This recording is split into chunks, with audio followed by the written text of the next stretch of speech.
বলো কি বলছিল বলো, পালাচ্ছে কেন? কাউকে করতে হবে না, পালাচ্ছে কেন? এখানে আসো। পালিয়ে গেল, আসবে এখন।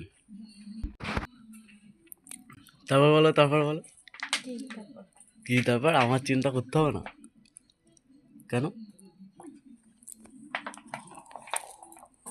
হুম, আমি কারোর জন্য ভাবি না, আমার জন্য বাবু চম্পা আমি যাও পুঁতি কিনে এনে দেবে কি, ছোট পুঁতিটা? না তাহলে প্যাকটা কমপ্লিট হয়ে যাবে। না,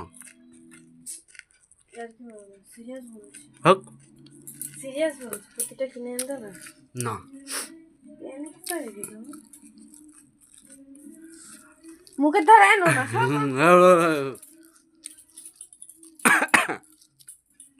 আমি কি যে ভয় খাইছি, দুপুরবেলা শুতে গেছি, আমি না কোল বালিশটা নিলাম এখান থেকে, বালিশটাও নিয়েছি, মনে হলো কি একটা জিনিস এখানে ছিল, ফট করে ওদিকে সরে গেল। হ্যাঁ গো, ঠিক আছে।